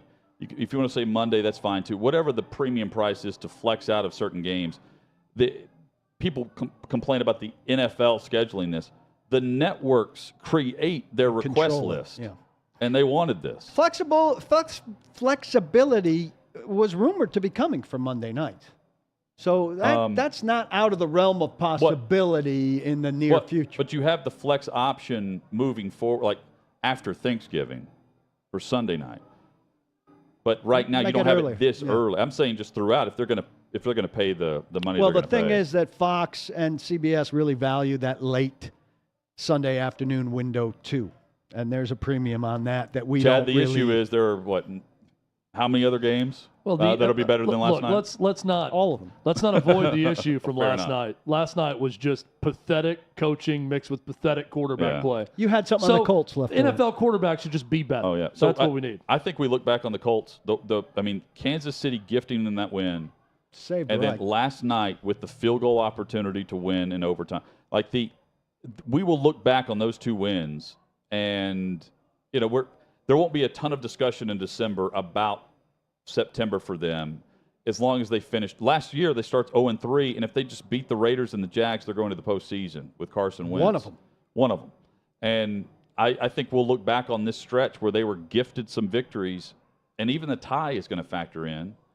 I think they're the Pittsburgh of this year's team, but this year's season, where they get in as a bad team as the 7th seed because of the division and because of their early season stretch where they weren't good by any means, but they won. Well, the division, I don't know, is that much help. They've already tied the Texans and lost to the Jags and the Titans. But those are their next two games, though. So I don't know how much of a boost they're getting out of the division. I view last night as a swing game for either organization, and they fly back. They shouldn't be happy. They flew back knowing that they had a couple wins and at least a tie to where you're a half game ahead of someone if you're competing against them for a final spot. Chad's got them eliminated already, right? Yeah. I don't blame him for that either. I've got the Raiders out too. I'll have them eliminated sometime soon. I know who else we have eliminated after last night. I want both to be relegated to the Mountain West after watching that game last night, both Denver and Indy. Hey, I know we have listeners in radio in Illinois and Missouri, not too far from St. Louis. So those listeners are not going to be happy to hear this, but the Phillies have scored 6 in the ninth. Still 2 outs. 6-2 Philly. After trailing 2-0 coming into the ninth. There's been an eruption. 6 runs. One of them Chad, coming on a terrible Your thoughts on your parlay? Parlay's over. It's busted. Oh. It's busted. But I'm paying close attention to this because the winner gets the brace. Right. So it looks like Philly, as long as they don't give up 5 in the ninth, they're going to be the winner in game 1 in St. Louis. Some key players missing in some key games this weekend across the NFL. That's next on OutKick 360. Hey, listen, if you missed my show, don't at me. I've got you covered. Take a look. If you didn't play or you didn't coach and you're in the NFL media, you're literally an idiot. Like, I haven't read one guy. Like, I'm not saying beat writers. I'm saying the national media that Albert Breer, is that a guy? He said on, I think, the Dan Patrick show, given all the success Frank Reich and Chris Ballard have had, it's shocking. What?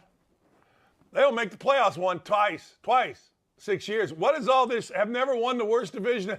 I'm telling you.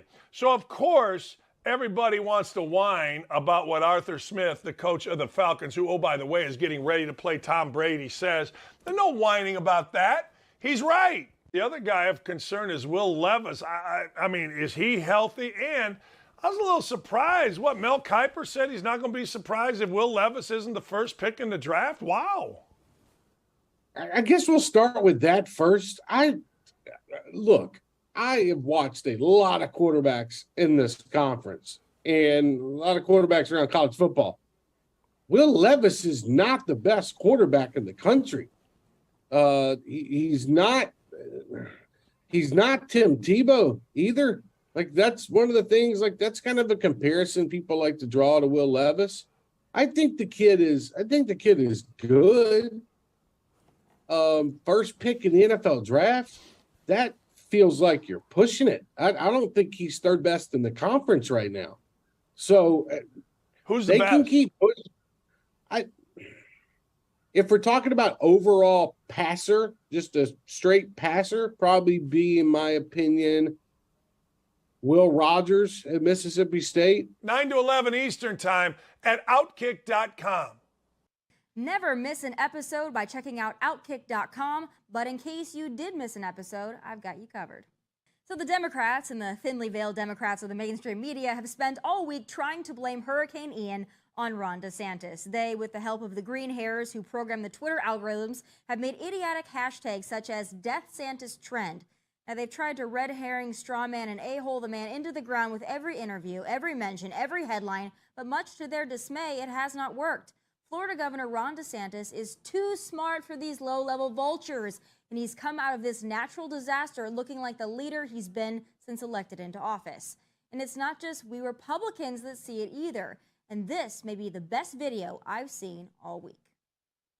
About DeSantis, but that gas is here in Arcadia.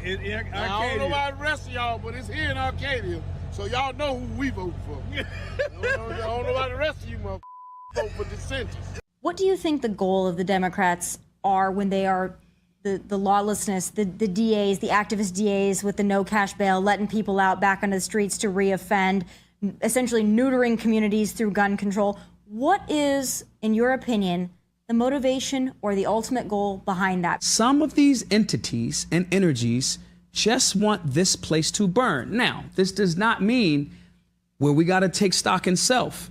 Some of these people from outside do not like the fact that Democratic leadership has involved us in their nations where we should not be. That's a bit different, but that's a threat too. But as far as Democratic politicians in America, they are taking bags of money from the Soros types.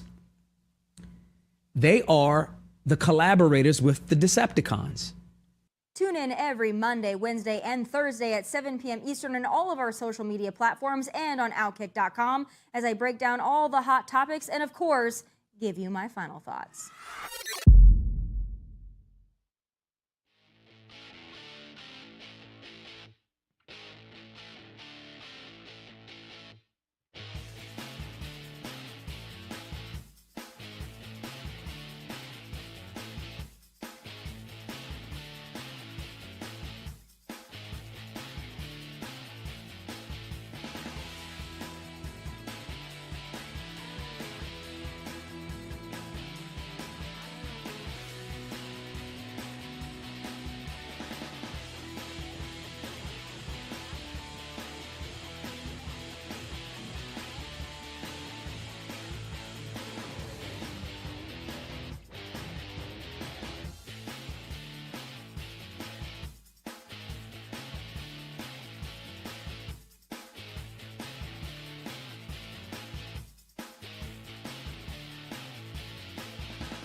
Big thanks to the entire OutKick crew for making the show happen today. Friday edition, OutKick 360. 6th and Peabody, our location, with Yeehaw Beer and Old Smoky Moonshine. Time to preview the NFL games, the top games of the weekend. Let's start in London. Early morning Sunday, 9:30 Eastern, 8:30 Central kickoff. Giants and Packers. So this is the final team in the NFL, the Packers, that will head to London to play a team. And the reason for that is pretty simple. Green Bay never wanted to give up a home game at Lambeau Field. That makes sense. They're selling it out, and they sell it out fast. And the opponents never wanted to give up a home game against Green Bay because you're going to put butts in seats. And whenever they added the 9th home game to the schedule, Green Bay, where the NFC has the 9th home game to the schedule this year, they said, okay, this is the year. Let's get it over with. Had no choice. And now they're here hosting the New York Giants. This is also, I believe, the first game pitting two teams with winning records against each other going into a London game. Now that's insane. interesting. That's also telling you how often the Jags play there. Yeah, and the crappy games they schedule for over there. Who would have thought the Giants would be one of those two teams with a winning record in this game? That's a good point. Daniel Jones hasn't thrown a touchdown pass since week 2. He's been limited in practice, so we'll see what happens with the quarterback situation. And Saquon Barkley has been the offense. He has been fantastic with his overall production. The run game for Green Bay has also been really good with Aaron Jones and A.J. Dillon. Combined, 538 rushing yards, 31 rushing first downs in the first 4 games. Some Packers guys have bemoaned, not too seriously, them not going earlier, including Aaron Rodgers, who said he would like to have gone and had a pint of Guinness somewhere, but he understands why Matt LaFleur hasn't taken that approach. When did they leave? Seems fewer. He wanted to be a tourist, he said. I think they left yesterday, or flew overnight yesterday to today. So that's the same schedule the Titans took when LaFleur was the offensive coordinator here. Yeah. They left on Thursday. And the Titans did not have success. They lost going for a 2-point conversion. I wonder if they're against practicing at the same castle. Yeah, it was an interesting setup. Yeah. What do you guys think here on this game? It's hard to think the Giants continue to win. I think if they do win, it'll be in part because they've managed the trip somehow better. I keep thinking with Green Bay, there's going to be sort of an unofficial coming out party offensively. Yeah. Where things start to click a little bit with Rodgers and his new pass catching targets. Sure, why not this game? Giants quarterback. This give me the game it happens. Troubles have to be an issue here. No doubt. And the third down defense. So the Giants have the second best third down defense right now in the NFL, 29% conversion rate for opposing offenses. Green Bay's defense is third best in that category. They only allow, I didn't even note it here. They only allow a slightly higher percentage than the Giants. They're third in the NFL. I should have bent the putt prop. Yeah, so the third and longs, I trust Green Bay more with Aaron Rodgers, so I would pick Green Bay, but the spread is big at 8 points here. Quarterback troubles, though, to watch. Moving on to Chargers and Browns. You guys know this is one of my upset picks of the weekend. Cleveland at home, hosting the Chargers. Chargers lost to the Jags, go on the road, win easily by 10 against Houston, and now travel again to Cleveland. And Jacoby Brissett is known for turning the football over in the fourth quarter. But Cleveland runs the ball so efficiently. Like their offensive line and their run game churn yards, points, and time of possession. That's the game plan here. I took the Brownies at home against the Chargers. I like LA, but they have not been pressured. Herbert has not been pressured, and very rarely is he even hit. I think with a rookie left tackle, and who's been playing okay, and the fact that Myles Garrett could play back from the car accident, I look at this and think the Browns defense can get after Justin Herbert in this game. And they do not stop the run. How is Herbert's rib cartilage injury? Word is it's settled down, but we don't know. And we've talked about I think if he takes another hit, I would imagine it resurfaces. That's a wait and see. To me, that's for kind of the unspoken biggest factor of their entire season. Yes.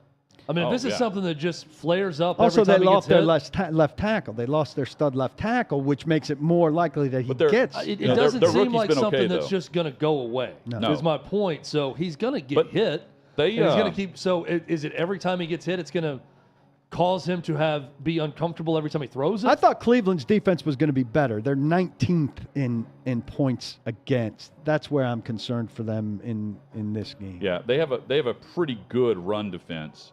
The Chargers do not. And going back to Herbert's thrown just 2 interceptions this season. He's been sacked only 4 times through the first 4 games. 17th in rushing yards per game defensively, Cleveland. Miami, currently the second worst pass defense in the NFL through the first 4 games, having faced 63 pass attempts from Josh Allen and Lamar Jackson. You've got the Browns right behind them in that regard too, and a lot of that's based on the big yardage, I think, from the Jets in their comeback win. Moving along, guys. Cowboys-Rams. We know how much winning in California means to Jerry Jones. He loves the place out there so much that they take training camp to California. We also know that he loves his current quarterback in Cooper Rush, and the fact he's not turning the football over. The real reason why he's happy with the offense is the defense is elite. They're rushing the passer. Trayvon Diggs is back, creating turnovers, getting picks. Great interception last week. I think Dallas on the road here is the way to play this because of the uncertainties of who else steps up other than Cooper Kupp. But there's also fascination there because if Stafford and company can turn it around against that defense of Dallas, they have solved a lot of problems that we all have created questions with on, can they do this? Are they back to the same form as a year ago? If they are able to score against Dallas's defense, they can do it against anyone. On paper, it doesn't look good at all. Rams 29th in points scored. Dallas 3rd in points allowed. On paper, I see exactly why you take the Cowboys. The Rams are favored. Micah Parsons is must-watch defensively. He is terrific. Everywhere. And I'll quote the great Jerry Jones when he said, wouldn't that be something? Wouldn't that be something if we had a quarterback controversy at the end of all this? I'll quote the great Jerry Rush, Jones. You guys have a terrific show. I listen to you all the time. Great reputation. Great reputation. You come in high regard. Terrific show. Cooper Rush has done a terrific job finding ways to win as a starting quarterback. Things are going to get so weird there soon. I think they do it again. I think they do it again this Sunday. CeeDee Lamb has enjoyed Cooper Rush, and it's early in the season, but 16 receptions on first down this season, more than any other player in the league. And when they traded Amari Cooper, the idea was CeeDee Lamb had to be a number 1 guy, not to the extent of what we're seeing with Cooper Kupp, right? But he needs to be treated like we would see from the marquee quarterback and wide receiver combos. Thus far, the top wide receiver is known. And that's is Gallup back yet? I mean, that was with Gallup being kind of second to him. And Gallup, he returned last week and it was okay, but they're getting him back in. Yeah. So I mean, for CeeDee Lamb to have done that well without Gallup being much of a part of things, out for the first 3 at least, that should only get better. Guys, Eagles Cardinals. Everyone in Philly, and I think if you're previewing this game nationally, not many people are going to talk about the Cardinals. So little that Jalen Hurts had to talk about them on his own because he was not asked about their defense in his media availability this week. 5.5 for Philly on the road against the Cardinals that just went on and beat Carolina. I'm not picking the Cardinals here. But I hesitate to say that the Eagles go on the road and just crush them too, because I think we will see a Cardinals offense that will try to move the football. They have been talking a lot about getting their tight ends more involved. They have to do that with some of the options they have compared to how they're spreading it around, because right now they don't have Hopkins back. They've got to wait a couple more weeks. And when he gets back, okay, the wide receivers I think can mesh well. Right now, it's Hollywood Brown who's on the injury report and not much else. I think they've got to get their tight ends involved here if they want a chance in the fourth quarter. They've got second quarter defense is crucial. Philly, they've scored a vast majority of points in the second quarter on the season. I'll find the note I had in a moment. Arizona It's doesn't convert. Very far heavy second quarter points for Philly. Arizona doesn't convert third downs. They're 29th and third downs. I'm surprised by that because usually if you have a guy like Kyler Murray, he's going to steal you some third down conversions. Now, Philadelphia isn't a tremendous third down defense, but I think if Arizona has any chance to win this game, it's going to have to do far better on third down than it's been doing. Hutton, I'm surprised that this wasn't one of your upset picks. The way we talked about this game earlier in the week, I thought you might go Cardinals outright over the Eagles. Here's my home. issue with the Cardinals. They scored late, not early. They have yet to score in the first quarter this season. They're slow starters. Philly, meanwhile, they boat race you by halftime. So if Arizona wants any prayer here, they've got to get their other options involved and actually scheme this up to create some points early. And then just have their speedy defense make some plays. I think their defense is capable, but their offense has to keep pace here. Their defense can get a turnover, is what I mean. I don't think they're shutting down Philly's offense by any means. But you need to hold them to, less than 20 points in the second quarter alone. That's where they win games. And Hurts has been so efficient with the way he's been playing. And so have the wide receivers. Let's mention him. A.J. Brown. Oh, yeah. Smith, great tandem, and they run it very well. And they're having fun, according to A.J. Brown. Nick Sirianni really lets them express themselves and just be themselves. So much fun. Bengals and Ravens, Sunday Night Football. No one's going to complain about this matchup. No, this is good. However, last year, if this were in prime time, you would have seen an average point total by the Bengals of 41 points. That's what they averaged against the Ravens defense a year ago. That's why Wink Martindale, in part, is no longer the defensive coordinator. And they haven't been much better, especially in pass defense. Marlon Humphrey pointed out this week, he's like, look, we are who we are on that. We're not good. Look at the numbers. They tell you the story. They've got to be better. They get quite the challenge as Cincinnati starts to hit it in gear a bit with what we've seen recently. I like Cincinnati here. I think they've kind of recovered. 3 sacks over the last 2 weeks, maybe? Or in the last game. They have stabilized after a disastrous start. And the Ravens, like you said, are a reason that they changed. The Bengals are a reason the Ravens changed defensively, but the change defensively has not worked. No. And the stat, by the way, is he's been sacked 3 times over the last 2 games. Yeah. That's an enormous improvement over the first couple weeks. I take Cincinnati here, and I think this is the beginning of Cincinnati. I mean, Cincinnati's already started it, but with the divisional win here, I think Cincinnati begins to reestablish itself as the team to beat in that division. Hutton, you had Lamar Jackson in your column as one of the 3 MVP names, right? Yes. I think he further solidifies his status in that top 3 in this game. He's throwing for 2 touchdowns, I'll tell you that. Give me the Ravens at home in this game. Yeah, they've lost both home games, and they've built massive leads for NFL standards and then allowed the teams to come back and win in the fourth quarter, where Jackson has thrown 2 picks in the fourth quarter against Buffalo, and then we saw the amazing comeback where they were sharing possessions with Miami 3 weeks ago. Hurts, is efficient, and he's also not turning it over late.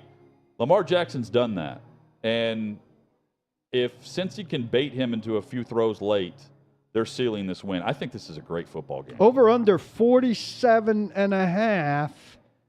I think I'd go over there. Yeah, I think there are going to be some fireworks in this points game. are going to be scored. Jackson, by the way, when he carries the football, he's averaging 9.7 yards per carry. And he didn't even run all that much in week 1 against the Jets when you look at his stat line. And Davey pointed this out earlier this week, Davey Hudson, in their 2 losses, they've trailed by a total of 14 seconds. There's not much to complain about, even though there's a lot to complain about, right? Yeah. With Baltimore. On the Tua concussion stuff, the NFLPA has put out a statement, their board and executive committee. Our union has agreed to change the concussion protocols to protect players from returning to play in the case of any similar incident to what we saw on September 25th. We would like these changes to go into effect before this weekend's games to immediately protect the players and hope the NFL accepts the change before then as well. That's the same that language. doesn't seem like there's anything new there. except that they're trying to press the NFL into acting quickly. I thought the gross motor instability thing had already gone into effect. Yeah, based on how they're treating it, they'll approve this quickly. I would say they've already approved it based on how they've treated it. In terms of how they're acting, if not officially. So when Wilson, what do you guys think about on the interception? Wilson, he instigated the contact that had him go into the tent to get checked for the concussion. Where it was his shoulder, he was already banged up on a short week with his throwing shoulder, and he's the one initiating contact from the quarterback and then spot. He just came out of the tent and kind of went down the bench in his coat. But there was no impact on the play. It's like almost he saw someone that he could go and hit, so he did. And I'm thinking, there's no reason for that. You're not going to make your way over to the ball carrier. I thought it was very interesting that they showed the collection of doctors and trainers looking at the video on the side of the tent. I wish they had identified who was who. Well, the red hat's the independent guy. Okay, yeah. I know that now. But also, I wish they identified who else was who. This is the Denver doctor. These are trainers. Yeah. But that was a lot more closely now after Tua. Interesting window into the process. That's what it looks like. To watch them watch it. That's it. Like they will look at that tape. And it all comes from the guy upstairs, the eye in the sky. They call down, and if the guy's on the field, they will pull him off. We saw that last night too. If he's on the sideline, they're just looking at it until there's a chance he could go back in. So he threw the pick. They're looking at it. They cleared him, and then they go back to the film. They were looking at it after he was out of the tent, right? Yeah, to base it off what they just tested him for, right? Like the Do we need to series go of things, and here? then look at it again when they had more time to assess it. Yeah, that was a good job by Amazon. Yeah, and I think that's how they would do it on any given week. Is how I would describe what we saw last night.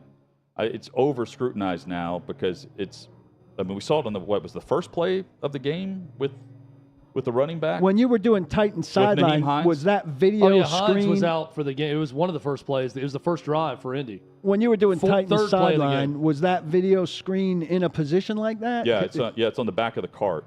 Or they would have a separate setup for them, but it's through the team's video organization. You know, like they can pull it up just no different than a player can to watch something. But it's not somewhere where I could see it from the press box. I don't feel like. No, you should be able to. Yeah, I need to do a better job watching that. Because it's on both sidelines with the same type of setup. Kind of on the back side of the tent.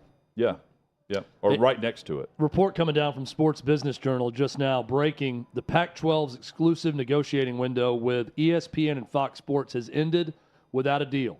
The conference can now take its media rights to the open market. This comes after a report that ESPN's offer to the Pac-12 was embarrassingly low. Apparently. So who now? It doesn't matter. Now they're in a tough spot. How do you leverage another network now? Yeah, ESPN is the best late night TV outlet for any sport. ESPN and Fox are both out. So streaming service. Yeah. But even that, their leverage went away. Yeah, the timetable's up on their leverage. Unless they can get Apple and Prime Video into a battle war with each other. Yeah, maybe. That's probably their best route now. So ESPN's basically saying it's better for us to get to SportsCenter and our highlight shows than it is to show another game. I think that they could do right? They could get CBS on board too with one game a week, late at night, maybe CBS a night game. But yeah, I think this means streamer. Should also mention Mac good. Jones questionable or doubtful, based on the high ankle injury. So we'll see the rookie get the start, first career start. Little Western Kentucky action. There we go. Bailey Zappi. I'm going to add him to my fantasy team right now. That's probably do better than Derek Carr. That's a quiet, good game now because the Jets are coming off a win. They've got their guy back, and he was able to heat up in Pittsburgh in the fourth quarter where he only threw 2 incomplete passes, led 2 scoring drives, including the game-winning drive. That's an interesting one to watch on the road at New England. Taking the Jets. Especially with the rivalry between the organizations now. Yeah. And Bailey Zappi playing quarterback. It'll mean a lot to the Jets if they can win. And if Bailey Zappi crushes them. Devastating. Not good. We get you our picks for the week in college and pro, get you ready for all the kickoffs next on OutKick 360. Hey, this is David Hookstead, host of American Joyride. On our latest episode, I sat down with Army veteran and former operator Jesse Betcher to hear stories about his time in the service just like this. This is one of my favorite questions. I love asking, what's the funniest thing you ever saw while deployed? Oh man, there's some funny things. So people, I don't know, they think combat is all like, killing and blood and guts, or whatever. Man, I laugh every day overseas. We got into a couple. I can't think of the funniest thing, but something that just comes into my mind. It was a couple little pranks, and I'm not a big prank kind of guy. Me either. And so if somebody pulls a prank on me, I will log it, but I usually won't retaliate, because I'll think about it, and then but if it happens again, I'm gonna get you back. If you pull a prank on me, I'm gonna get you back like so much worse than you got me. And my kids know that. So there's no pranking that goes on in this house because my kids are well aware that they want, as an example. So we over in Iraq one time, those old alarm clocks with two bells on top and the big dinger in the top. Yeah. So there was one of those in our safe house. I don't know where it came from, but it was an electric one. So you didn't hear the ticking noise. So it was silent but it still had the big dinger with the bells on top. Anyway, so we're, like I said, we do stuff at night. So in the daytime we sleep. Well, somebody had, we build these like bunks out of plywood and 2x4. So we had these wooden bunk beds, and somebody had taken some Velcro and stuck this thing up underneath my bed to go off at like 11 a.m., which is like right in the middle of my level 4 REM sleep, and this thing is super loud, and you wake up and it's completely dark in there because we blacken in all the windows to keep the sunlight out so we can sleep. So I wake up and this thing's going off and I can't find it because it's Velcroed up under the bed, and I didn't do anything. And then it happened again. It was hidden up kind of like in behind a bookshelf. Like a week later, it goes off again in the middle of my sleep cycle. And I don't know who's done it yet, but there's 4 of us in this room. So I know it's not one of those 3 guys. So there's only probably 8 of us total in the house. So I'm like, okay, I got to narrow it down to 4 guys. And then it goes off a third time. This time they got real creative and they put it up in a ventilation duct where they actually had to unscrew the grate in front of the vent, put it inside there, and then screw it back on. So I couldn't even get to it to turn it off. But now I had it narrowed down to 2 guys. And the good thing is these 2 guys lived in a separate part of the house where they had their own room and their own shared bathroom. So what I did is I took a can of like heavy industrial strength pepper spray, and I just sprayed it on the toilet seat. And then I just sprayed it on and then just kind of wiped it off, leaving a film on there. And the next day, a guy named Kyle Lamb, I don't think I've told this story publicly before, but so Kyle Lamb comes into my room, and I've only seen Kyle mad twice in my life, and he was furious. And he comes in, and I'm sound asleep, and he comes in and starts screaming at me, poking his finger in my chest, and he's like, "What did you put on the toilet paper?" And I'm like, "I don't know what you're talking about, man." He's like, "What did you put on?" And I'm like, I have no idea what you're talking about. Anyway, I guess he went out in the room where the other guys were. He dropped his pants, and his whole ass and back of his legs were bright red and just like burning because he didn't know what it was. Right. Make sure to catch the full episode tonight at 9 p.m. Eastern on OutKick.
Paul, you are headed to the nation's capital, and then you'll drive somewhere to the stadium. Yeah, I don't even know where that is. You put that into the phone and you Fly follow. to You rural do what Maryland. you're told. How do you feel about the matchup for the Titans against the Commanders? I think on it's Sunday? pretty good.